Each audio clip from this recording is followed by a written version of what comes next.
pastor Odailson Fonseca.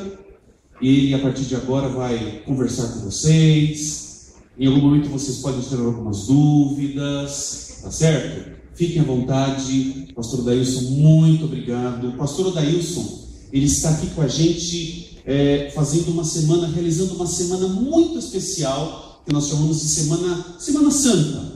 Mas é uma semana muito especial de pregações da palavra de Deus, que nos alimentam, que nos motivam, que nos ajudam a nos aproximar mais perto de Deus. E o pastor Odailson começou no sábado pela manhã, hoje pela manhã também teve a Semana Santa, e durante a semana inteira agora, a partir de amanhã, todas as noites a partir das 19h30, das 19h30 às 21 horas. Então, vale a pena, todos estão convidados. Tá certo? Pastor Odailson, mais uma vez, obrigado, viu? Que Deus te abençoe. Meus irmãos, boa noite. Boa noite. Privilégio estar aqui com vocês. Até tirei a gravata para ficar mais informal. O pastor Produto me falou, domingo à noite, pastor, o senhor vai falar para os telespectadores. Quantos de vocês aqui conhecem o programa Código Aberto? Que legal. Me sinto em casa, mesmo estando na casa de vocês muitas vezes, mas agora eu me sinto mais à vontade. Essa é uma mensagem mais de coração para coração. Vou compartilhar com você um dos meus versículos preferidos da Bíblia. E eu quero apenas desabafar contigo os nossos sonhos. Porque a TV Novo Tempo tem um papel extraordinário na vida de muitas pessoas. Mas não esqueça de uma coisa. TV não salva, né? Você não vai abraçado com um aparelho para o céu. Você precisa, através da TV, conhecer um povo, conhecer uma igreja, conhecer uma Bíblia, conhecer uma verdade, conhecer gente feliz, como você vê naquela televisão. Vou ficar aqui com vocês, depois a gente bate foto, a gente conversa, você pode me procurar em particular. Alguém já veio nos outros programas de ontem de manhã ou de hoje pela manhã? Posso ver as mãos? Legal. Então alguns não vieram ainda na programação da noite. Amanhã à noite, 7h30, né, pastor?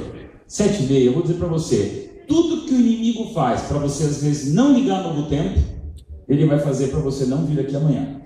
Já percebeu que isso acontece com o telespectador? Você quer assistir aquele programa, e aquele programa vai ser na Mira da Verdade, vai ser a Arena do Futuro, vai ser o Bíblia Fácil, programas de Bíblia, ou vai ser o próprio Código Aberto, você quer estudar a Palavra de Deus, parece que tudo dá errado, a TV até pega fogo na hora de assistir aquele programa. O inimigo não quer que você conheça a Palavra de Deus. Mas amanhã eu vou estar aqui, isso vai ver essa igreja cheia, eu espero, tenho orado por isso, para que a gente possa conversar sobre a Bíblia. Essa é uma semana que o povo celebra a Páscoa com chocolate. Não tem nada contra, vou dar até um chocolatinho para minha filha. Mas isso não chega a 0,1% da verdade extraordinária da Semana Santa. Semana Santa é para a gente celebrar a cruz, a redenção. Essa verdade extraordinária que moveu o mundo, dividiu a história em antes e depois de Cristo. Então, amanhã, 19h30, eu espero você.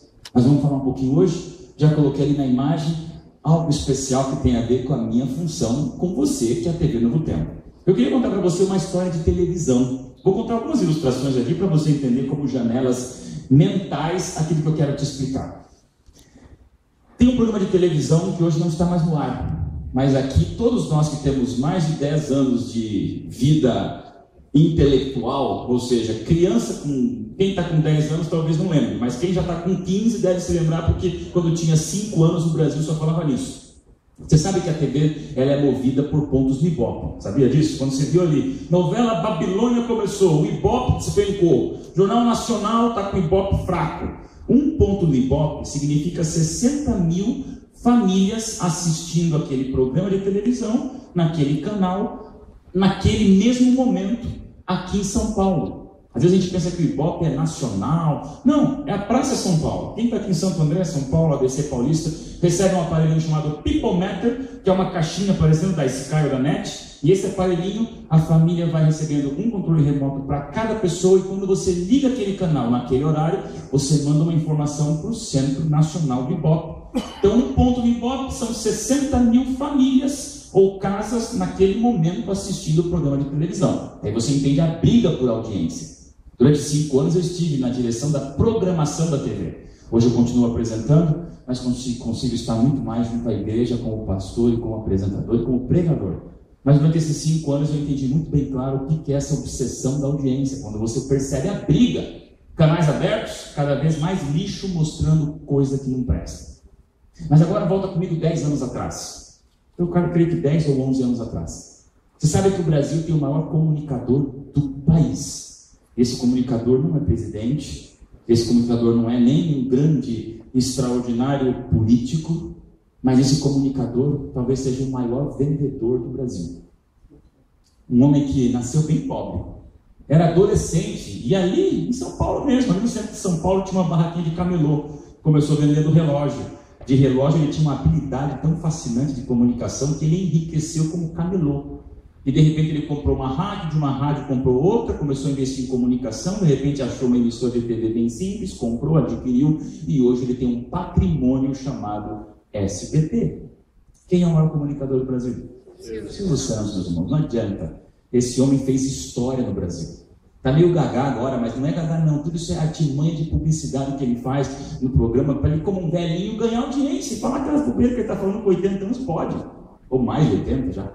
Silvio Santos é fantástico. E eu me lembro quando, 10 anos atrás, eu ainda morava em Curitiba. Estava começando meu ministério, recém-casadinho com a minha esposa, Ellen, e a gente estava lá. E você vai se lembrar agora comigo que o Silvio Santos teve um programa na TV que pela primeira vez na história ameaçou a Globo.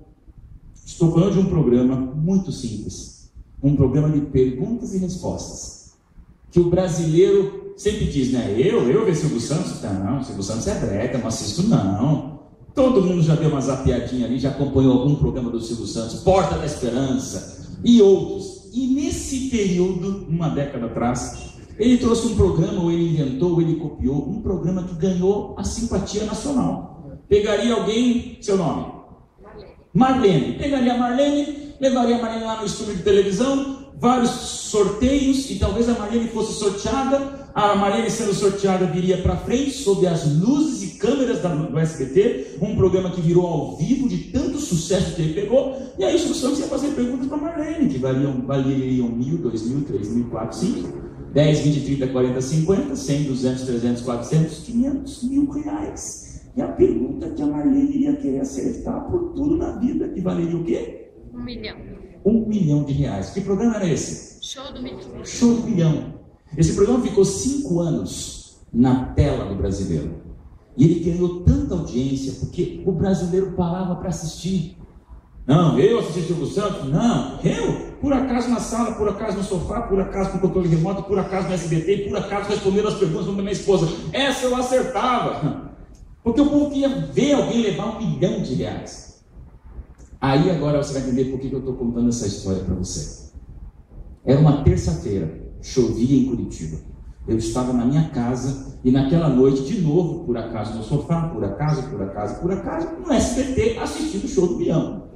Um programa que ao vivo me levava assim ao desespero, por ver que algumas perguntas muito simples, eles erravam, e eu lá acertaria, falava assim, esposa, 500 mil no bolso, que pecado tem?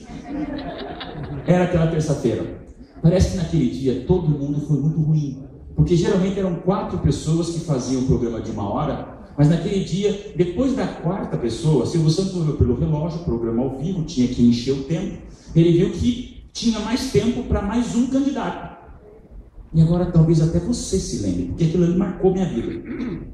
Ele fez um sorteio que as câmeras fecharam no número de um senhor que tinha um número no peito, e a hora que as câmeras fecharam nele, ele foi sorteado na beiradinha do final do programa. Quando eu vi a imagem daquele senhor, eu tive pena. Porque ele veio andando de um jeito todo simplório, em direção àquela tribuna de acrílico. As câmeras fecharam um take nele de cima a baixo, e o Brasil inteiro assistindo naquele momento viu a figura que ali estava. Um homem chamado Jair. Me lembro até hoje o nome dele. Jair. Um homem simples, uma camisa meio amarrotada, uma postura meio simples, um óculos bem grande, graudão, um nariz que escorria pela pele oleosa. Pela imagem da TV, a imagem não era nada agradável. Pelo contrário, quando eu olhei aquilo ali, eu falei, coitado, mais um que vai ganhar só 3 mil reais, e olha lá, que as primeiras perguntas eram 2 mais 2 igual a 4, para poder alguém ganhar alguma coisinha e voltar para casa. Silvio Santos bateu um papo, descobriu que Jair era um aposentado, estava ali por acaso, porque foi a irmã que mandou a carta por ele, e ele ali não sabia o que ia acontecer, mas era um homem que tinha algum conhecimento e falou, Silvio Santos, estou aqui, pode perguntar. Acho que o Silvio Santos deu um sinalzinho para a produção, perguntas fáceis, prézinho, por favor, pré 1, porque ele não vai acertar nada. Engano do Silvio Santos, engano meu. Ali estavam um dos homens mais inteligentes que já passou pelo show do milhão.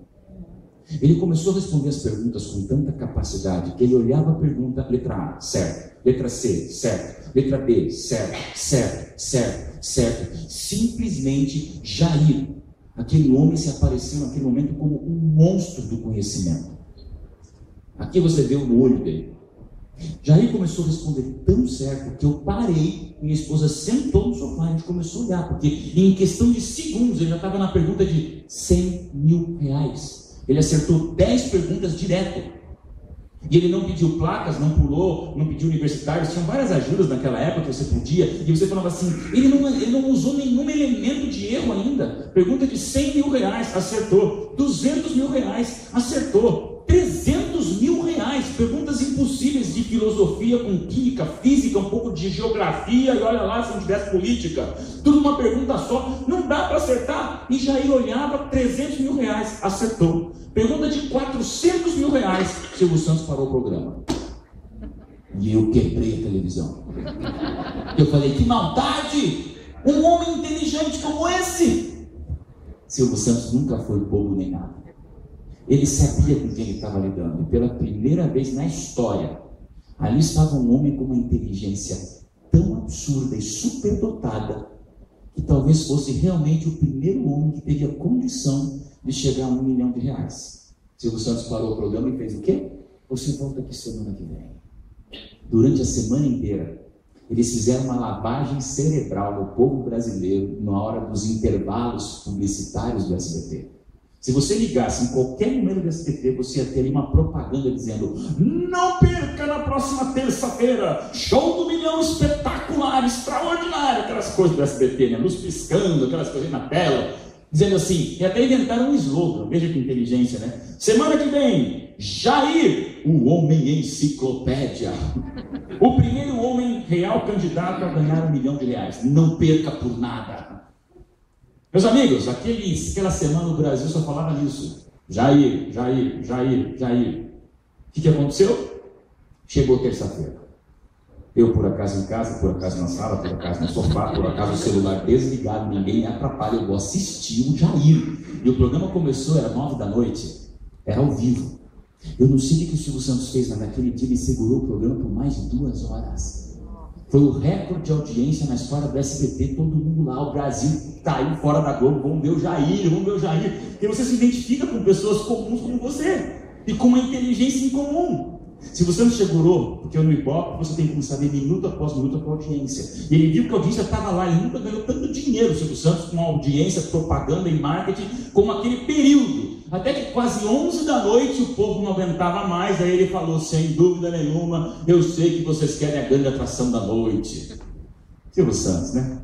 E daí ele falou, que entre o homem enciclopédia. Fizeram até uma produção, tinha uma parede com uma porta, parecia a Porta da Esperança, piscando, luz, fumaça, orquestra, estouro de teto, tudo, né?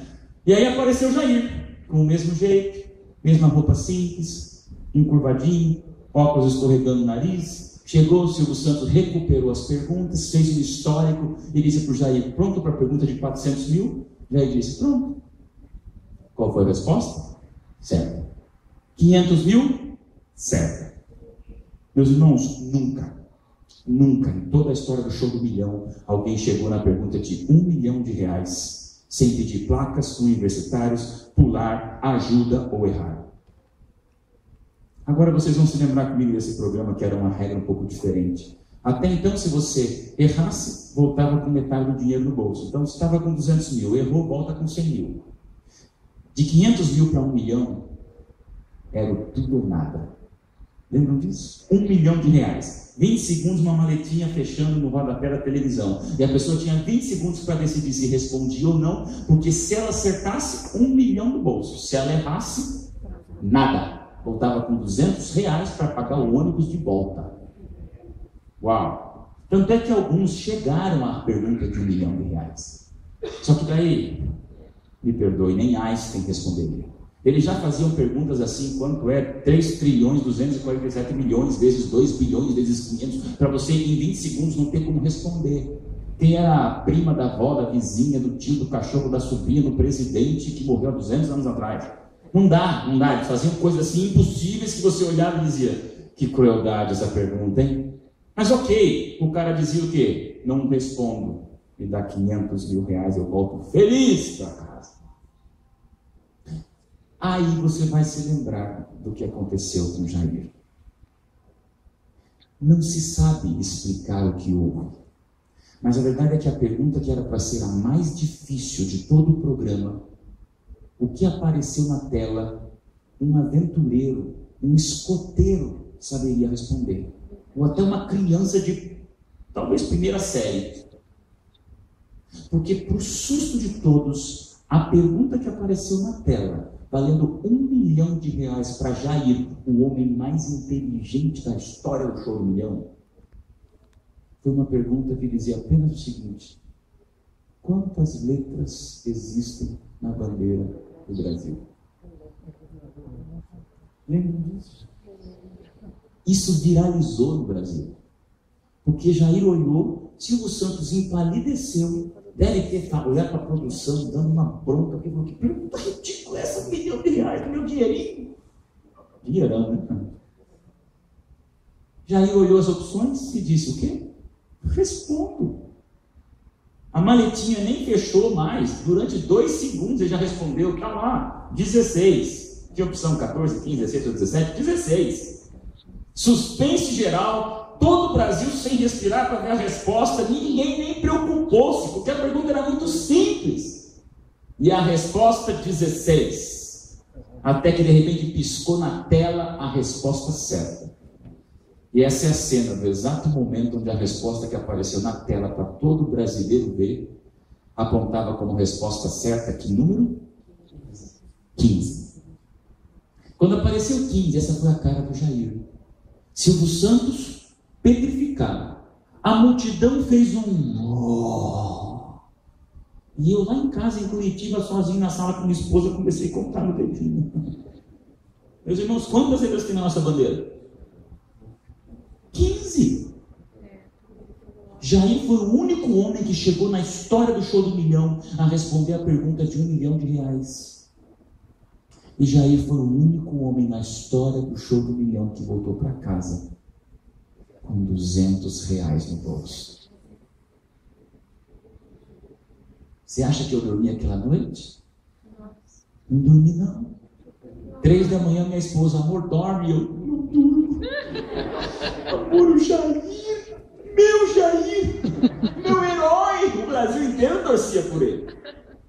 No dia seguinte ele deu entrevistas. O que aconteceu com você, Jair? Ele respondeu: não sei, na minha mente eu tinha certeza que na bandeira do Brasil estava escrito ordem ou progresso. Contou 16.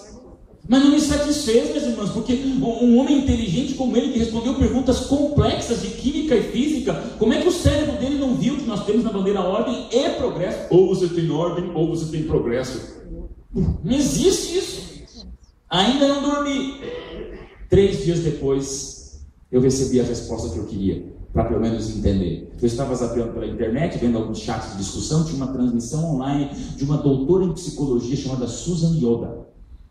Uma mulher aqui da Unicamp, que estava dando uma entrevista ao vivo. Eu gosto de ver coisas de psicologia, psiquiatria, curiosidades da mente. E eu entrei lá, e naquele momento, quando eu entrei naquela entrevista para assistir, alguém da plateia fez a pergunta que eu queria, e eu petrifiquei assistindo, porque a pergunta foi: doutora, a senhora lembra do que aconteceu terça-feira com Jair? Ela deu um sorriso e falou: claro, o Brasil só fala nisso. Aí perguntaram: a senhora, na tua experiência psicológica, saberia nos dar uma explicação do porquê um homem tão inteligente quanto Jair errou algo tão absurdo e fácil como a pergunta que lhe levou o dinheiro embora?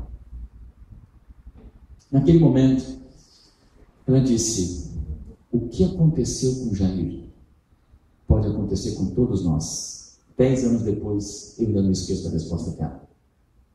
Ela falou de uma maneira muito clara o seguinte: olha, o que aconteceu com Jair, nós chamamos dela, falou de um termo lá específico de psicologia que eu não me lembro. Mas ela falou assim, traduzindo, é algo como rasteira mental. Fiquei curioso. E aí ela explicou. A mente humana, ela é fabulosa. A mente humana, ela é extraordinária. A mente humana é um encanto, muitas vezes indecifrável. Mas a mente humana tem uma situação muito complexa dentro dela, ela explicou. Quando você repete sucessivamente as mesmas coisas, quando você repete as mesmas ações e você tem os mesmos resultados, mais cedo ou mais tarde, a mente se desfoca. Se ela se desfoca, ela se distrai. E quando ela se distrai, ela se destrói. A tal ponto que você, acostumado com aquilo que faz, pode cometer erros tão absurdos como achar que 2 mais 2 são igual a 5. Nunca me esqueci do que uma doutora falou. Quando a mente se acostuma, a mente se distrai. Quando a mente se distrai, ela se destrói. O que aconteceu com Jair? Ele estava tão acostumado com os resultados conquistados, que naquele lapso de momento a mente dele desligou. Ele perdeu tudo.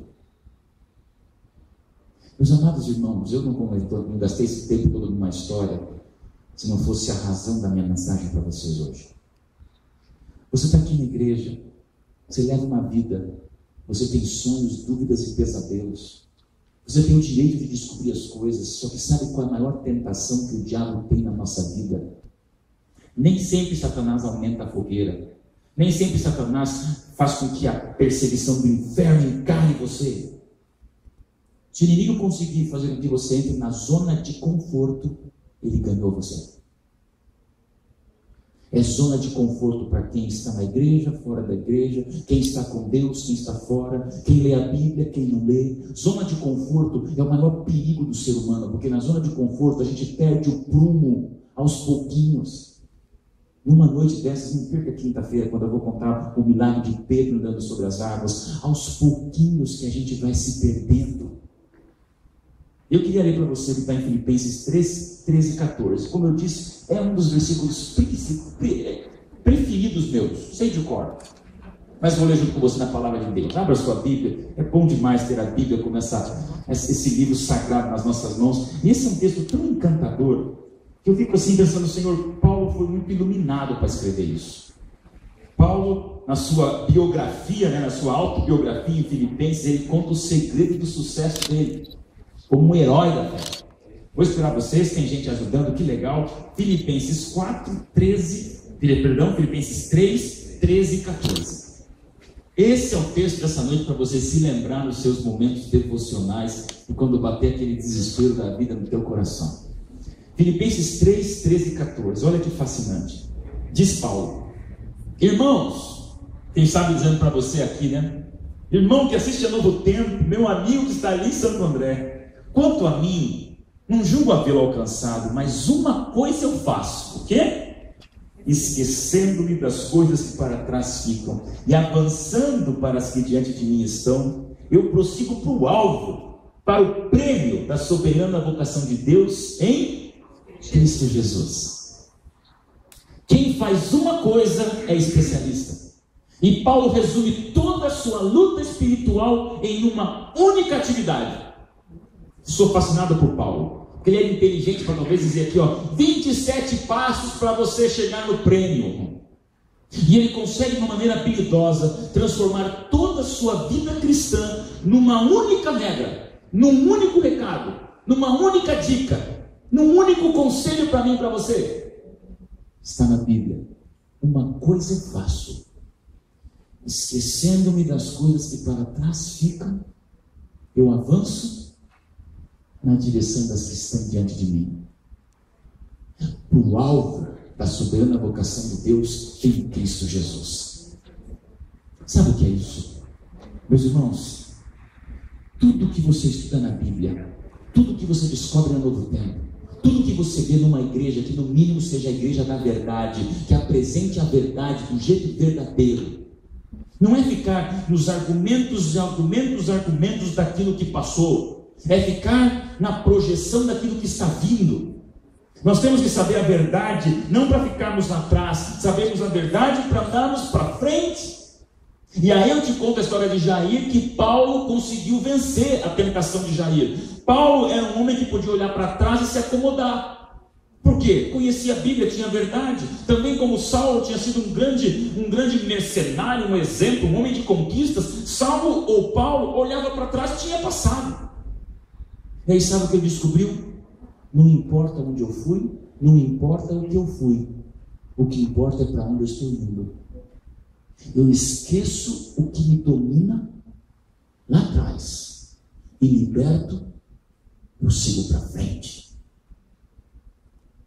Podemos ter muitos erros e a Novo Tempo não é perfeita. Você não tem noção para gravar aqueles programas, quanta luta a gente já passou para pôr um sinal no ar para chegar na tua casa. Mas uma coisa sempre nos consumiu lá dentro, e até hoje todos que apresentam aqueles programas têm um compromisso único com a verdade e com a esperança. Porque também só a verdade, que você fica no passado descobrindo tudo da Bíblia, mas fica lá atrás. Me diga que igreja aponta para frente. Me diga, no mundo que a gente vive, quem está dizendo, olha lá na frente, Jesus está voltando. Milhares de vezes você vê na Bíblia a promessa da volta de Cristo. Assim como você vê tantas outras coisas fascinantes na Bíblia, as profecias apontam uma Bíblia e uma verdade que, libertados do passado, a gente segue para frente. Eu digo a você, meu querido amigo, que tirem tudo de você, mas que não tirem de dentro de você a palavra esperança. Porque a esperança que nos move para frente, esperança que faz a gente ver de maneira diferente o que está ali adiante. Falando em ver adiante, se você for em Milão, existe lá uma praça chamada Santa Maria delle Grazie, onde ali tem um mosteiro. Na verdade é um lugar onde ficam as freiras. É mosteiro, né? Um convento, obrigado, meu irmão. Um convento. E é interessante, esse prédio simples por fora, você vai entrar para ver uma das coisas mais incríveis do mundo. Nesse prédio simples, nesse convento, você vai ficar talvez 3 meses numa fila de espera, pagando quase 100 euros para poder olhar uma parede. Como assim, pastor? Isso mesmo. Nos anos 1494 a 1498, o maior pintor da história era esse homem chamado Giovanni. Já ouviu falar? Eu não. Também não tinha ouvido falar. Giovanni, pastor. Quem foi Giovanni? Esse homem era milionário. Quando ele pegava pincel e fazia sua obra de arte, o mundo se prostrava, porque ele era o maior pintor da época. E pediram para ele, numa das paredes desse convento, fazer a crucifixão. Uau! Ele gastou 4 anos pintando a crucifixão de Jesus. Numa obra de arte que para a época era das mais lindas. Daí ele colocou ali um monte de personagem. Parece uma feira isso aí, né? Um monte de gente apertado. Você vê que ali está a imagem das 3 cruzes, mas na época era essa maneira de ver arte. Só que daí perceberam que o convento tinha a parede principal pintada por esse grande artista, e na frente, lá no refeitório do convento, tinha uma outra parede que estava livre. Aí disseram, vamos chamar um outro pintor para fazer uma obra de arte aí. Gastamos demais com o pintor mais caro do mundo, vamos chamar um iniciante que não vai cobrar quase nada. Eles acharam um tal de Léo. Léo. Ouviu falar de Léo? Léo aí tal. Disseram para ele, cara, pinta aí ó, a outra parede. Ele falou assim, bom, crucifixão eu não posso pintar, então eu vou pintar a segunda cena mais importante, que é a Santa Ceia. Me arrepia quando eu conto isso, porque o mundo nunca mais foi o mesmo depois dessa parede de um convento. Pela primeira vez na história você percebe como Leonardo da Vinci ele inovou a pintura e o mundo artístico, porque o que era poluído e bidimensional, pela primeira vez na história um homem conseguiu deixar a tridimensionalidade nas curvas e na profundidade. Você entende por que a Santa Ceia ela é tão importante? E hoje você vai lá para olhar essa parede, você só pode ficar 10 minutos lá dentro, porque ela está quase da umidade derretendo. E você olha a parede e você realmente vê como é que um homem conseguiu, numa parede, colocar até a sensação de profundidade, de janelas, de tridimensionalidade, as colinas de Milão lá no fundo, de maneira que as freiras tinham as suas refeições como se estivessem na presença da refeição com Jesus. Alguém disse, vou pensar diferente. Alguém disse, vou mudar o que todos fizeram igual. Alguém disse: vou sair da mesmice do mundo e vou fazer algo diferente. Então, meu amigo, de uma maneira muito complexa e linda, a minha Bíblia diz para você: Paulo aprendeu a reinventar o seu presente. Você não está aqui porque está acomodado. Você veio numa igreja porque você está incomodado. A tua vontade de ler a Bíblia é porque o Espírito Santo chegou no teu coração e falou assim: quer saber? Chega de ser Maria, vai com as outras. Chega de ser farinha do mesmo saco. Seja sal da terra, a luz do mundo. Descubra a verdade pelos teus próprios olhos e se prepare, porque essa espada de 2 gumes é capaz de fazer na alma. Hebreus 4:12. É essa espada que reinventa o presente, que muda tudo. Eu sou fascinado e apaixonado por ilustrações que nos dizem: a gente pode ser mais, pode ser melhor, e quanto mais Deus entra na vida, melhor as coisas ficam, apesar das provações aumentarem. Olha só, essa mulher não está com o nariz de palhaço por acaso. No Brasil tem muito circo, né? Tem aqui, ó, circo tal, outro circo ali que cobra R$10 na entrada. Esse outro aqui, ó, que patético, Circo Vargas. Tem aqui um circo da igreja, estava olhando aqui esses dias aí, andando por outro dia no hotel. Está aqui, ó, circos no Brasil.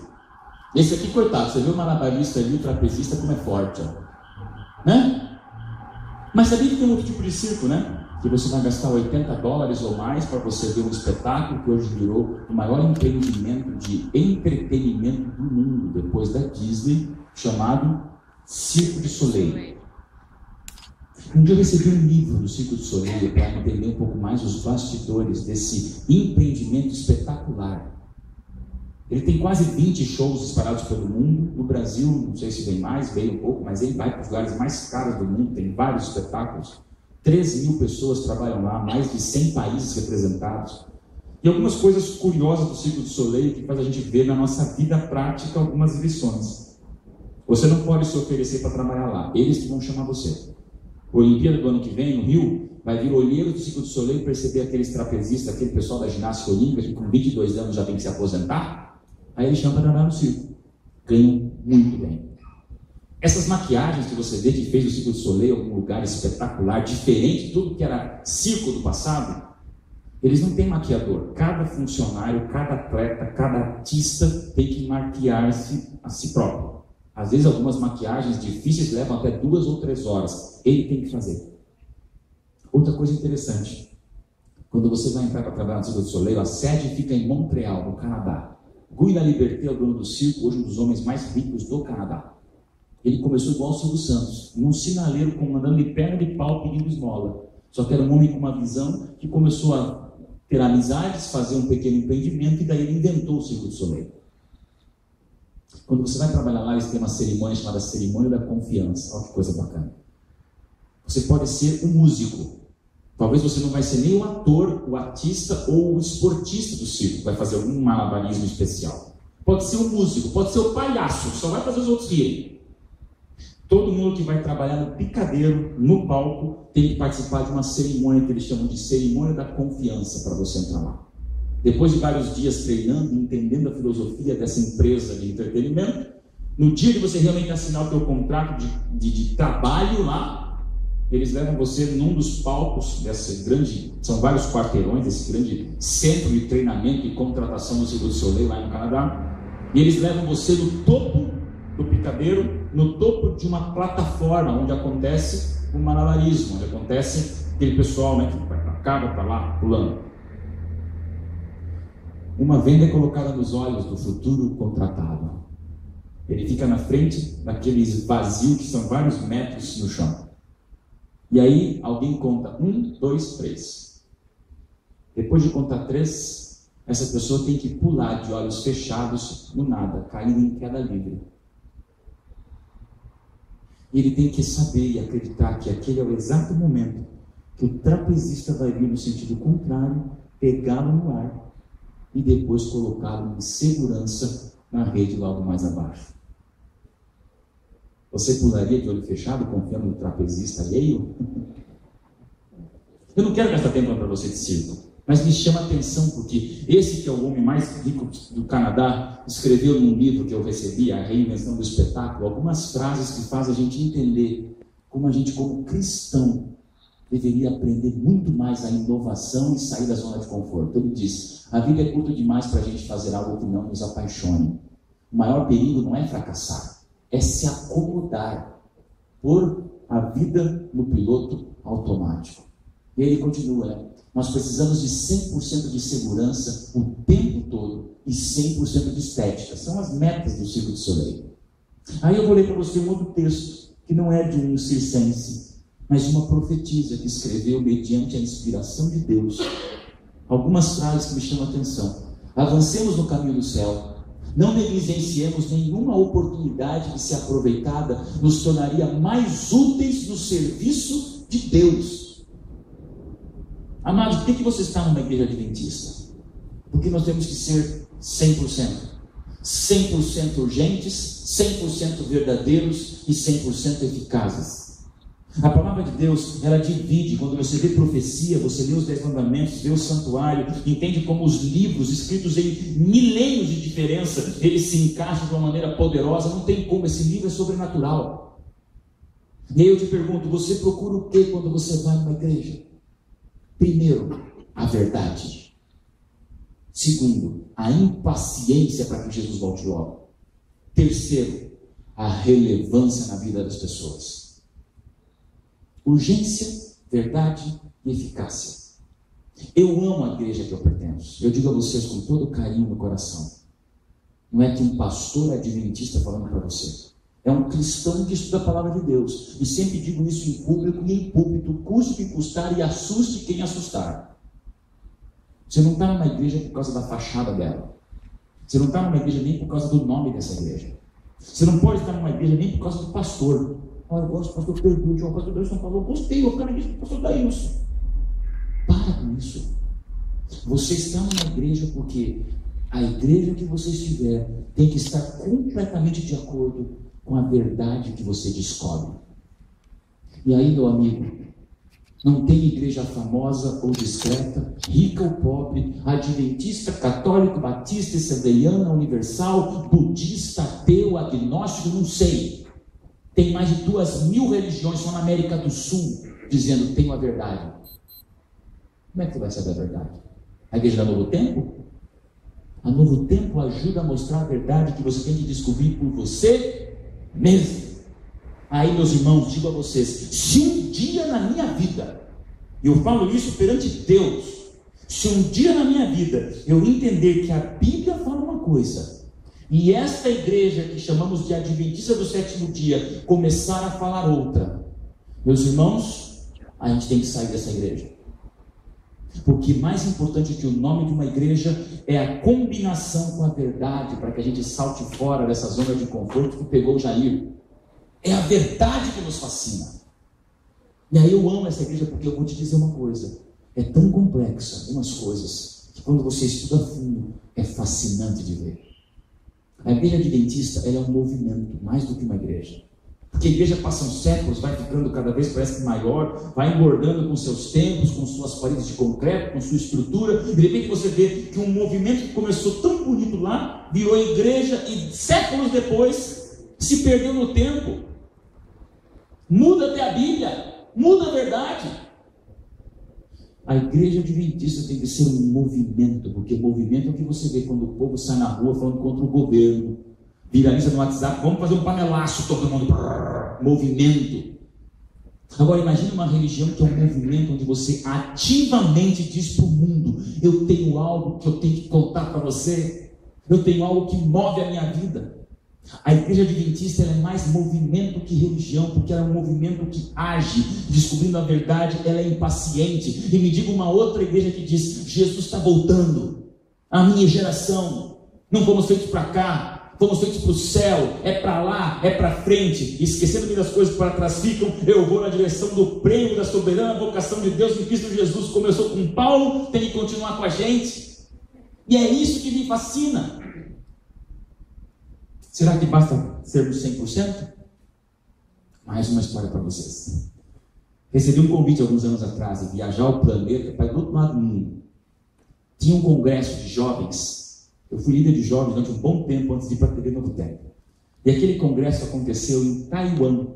Vocês sabem que o Japão, China, tudo aquele canto lá, aquele parte lá da Ásia, a China é imensa e ela também tem alguns povos dominados, como são os taiwaneses. Já viu alguma coisa made in Taiwan? Todo mundo já viu, né? E às vezes muito só falsificado, por sinal. Taiwan é uma ilha que fica perto da China, que ela, apesar de ter negócios, ela pertence à China. A capital de Taiwan, Taipei, uma cidade com mais de 11 milhões de habitantes, que você vai do outro lado do planeta e você vê como o mundo é diferente, né?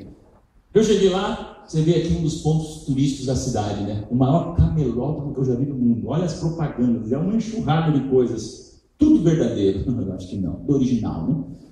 Aí você pega o elevador, você não sabe que andar você para. O que está no andar? Sempre sai no andar errado da convenção. Você vai entender o negócio deles, né? Aí você vai comer. Onde é que você vai comer? Ainda bem que às vezes no meio da estrada daquela cidade que eu não entendia nada, eu achava aquele Mzinho amarelo. Aí eu conseguia me virar. Né? Oh, coisa boa, ali eu entendo pelo menos, né? Fiquei alguns dias lá, nunca vi tanta motoca, tanta motocicleta aí na cidade, é todo mundo apertado. Aí você tem que ver uma taiwanesa, inclusive eles falsificam tudo que falsificaram até a Mona Lisa de Leonardo da Vinci, até a Mona Lisa taiwanesa. Olha a cara da figura, né? Mas esse era o ponto turístico mais interessante da cidade, que foi a razão de fazerem esse congresso mundial de jovens lá. Na época, mais de 7 ou 8 anos atrás, esse era o maior prédio do mundo. Hoje não é mais, porque esse prédio perdeu lugar para esse outro que está em Dubai. Em Dubai, hoje, o primeiro prédio mais alto do planeta está lá, Burj Khalifa. Você chega lá, é um prédio maravilhoso. Mas em Taiwan, esse prédio, Taipei 101, o nome dele, é um espetáculo. Nós somos bem na virada do ano, quando aquele prédio ele vira um monte de fogos de artifício, uma coisa linda de você ver, encantador. Aí você vê a imagem de como é o Réveillon lá, o prédio inteiro vira uma tocha de fogos. Estou contando para vocês por quê? Porque curioso, claro, como eu sou, naturalmente, quero ir lá no topo do prédio. Chegamos lá, pegamos um elevador, achei estranho esse nome do prédio, um prédio tão caro e tão bonito, se chama Taipei 101. Feio, né? Não tem nada a ver. Quando você entra no elevador, ali no hall da entrada tem coisas bonitas, você sobe esse elevador, vai lá para o topo desse prédio, mais de 110 andares de altura.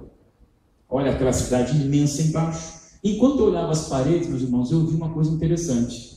Uma descrição num documento explicando por que o nome desse prédio era Taipei 101. Aí eu gostei, porque eu não entendi o mandarim, não entendi o chinês, mas no inglês dá para traduzir. E meus irmãos, olha o que o povo oriental inventa, né? Dizendo assim, esse edifício é um produto da tecnologia e inovação. 101 representa a superação de 100% da perfeição como marca. Eu enlouqueci. Fiquei com vergonha de ser ocidental. Porque pode falar o que for, da América do Sul, dos Estados Unidos, da Europa, da França, da Alemanha, a gente move o mundo. Você vai para o outro lado do planeta e você descobre que os chineses, que alguns brincam, os chinesinhos, né, que estão dominando o mundo, eles dizem o seguinte, 100% é do povo lá em Santo André, no Brasil. Aqui em Taipei, a nossa meta é o quê? 101%. Isso eu falo muito para os jovens. Parar de ser acomodado. Porque daí eu entendo mais do que nunca como as coisas se convergem quando você entende que muita gente se acomoda com o que tem. E você tem que ir para o outro lado do planeta dizer o seguinte, quer ser diferente do planeta? Você tem que ser mais, você tem que ser melhor, você tem que estar mais longe, você tem que chegar mais na frente. Isso não é nada de autoajuda ou de palestra de empreendedorismo e gestão. Não, isso aqui é religião, porque muitos... Vamos lá, vocês me escutam bem, né? Pega para mim ali.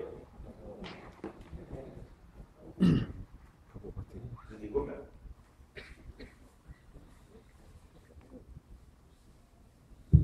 Testando, falei tanto que o microfone morreu. Quando você chega do outro lado e você vê isso, eu me pergunto, Senhor, será que nós estamos um pouco mais avante? Será que a gente está com uma religião acomodada? E agora eu quero encerrar dizendo para você. Até que ponto você está confortável com o cristianismo que você tem? Paulo descobriu que tinha que ser mais.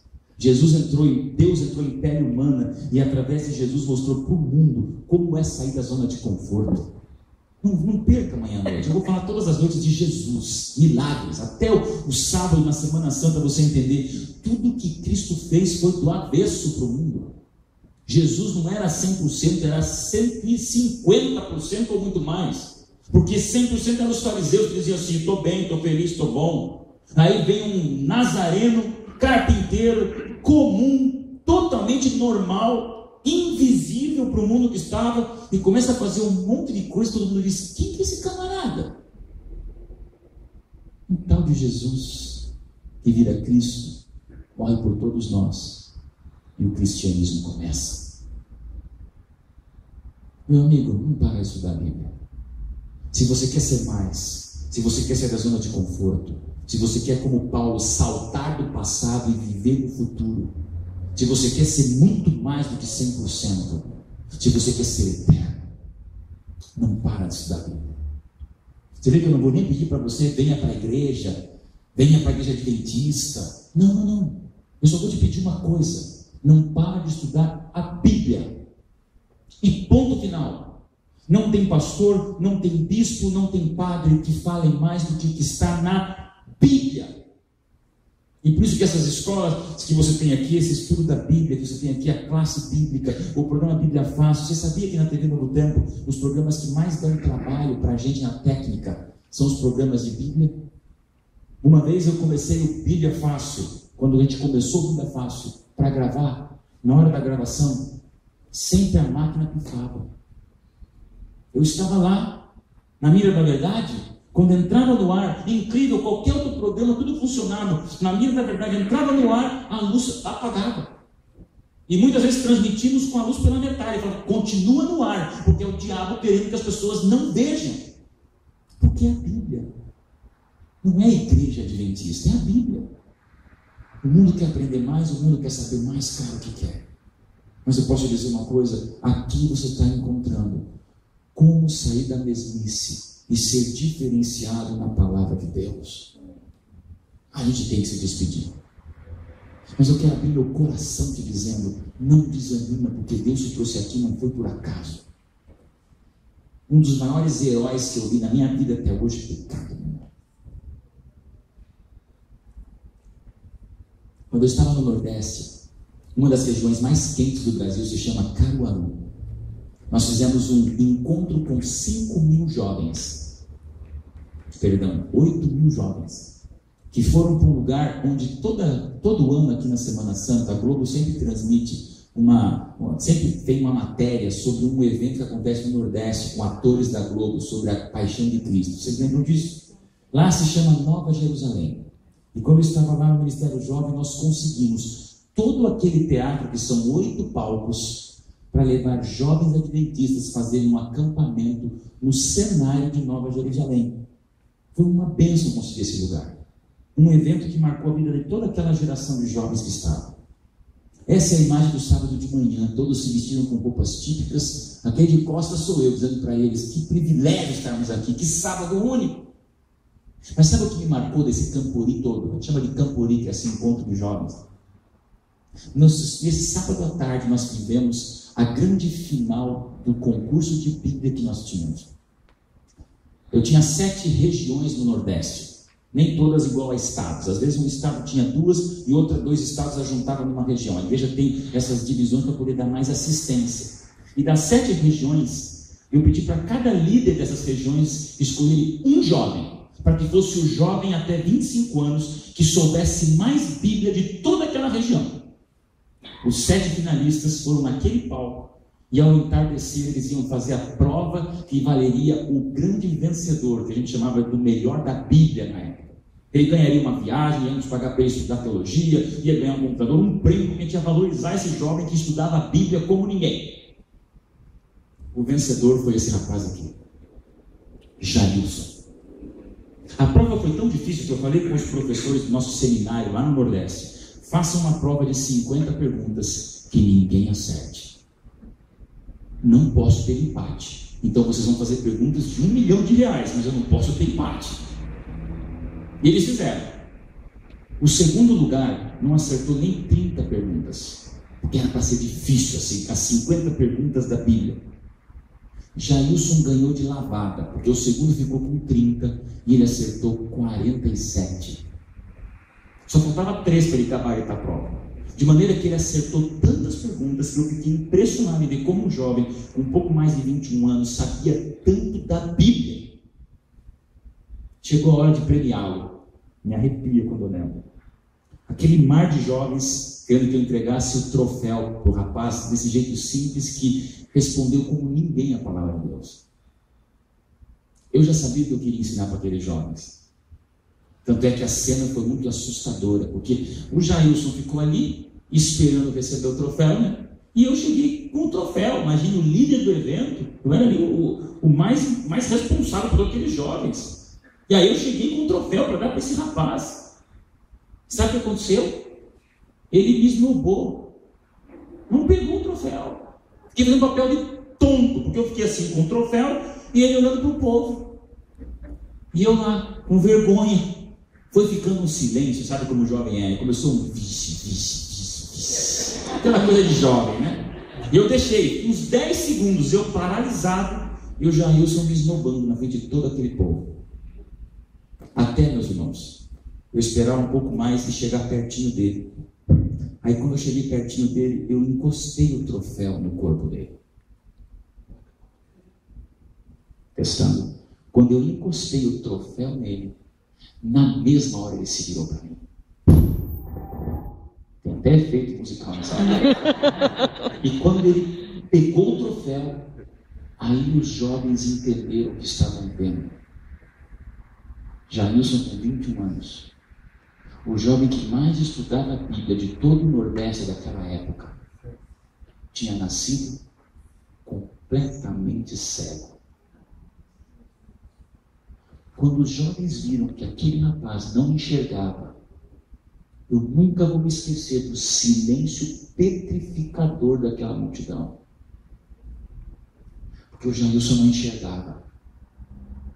Ele era tão pobre que ele não tinha como pagar os estudos para aprender braille. De maneira que ele escutava a Bíblia em fitas cassete, que depois viraram CDs de amigos que davam para ele escutar. Só que ele escutava. Dormia escutando, acordava escutando. De maneira que eu falei para aqueles jovens o que eu falo para você. Se não cuidar, um cego está lendo mais a Bíblia do que nós.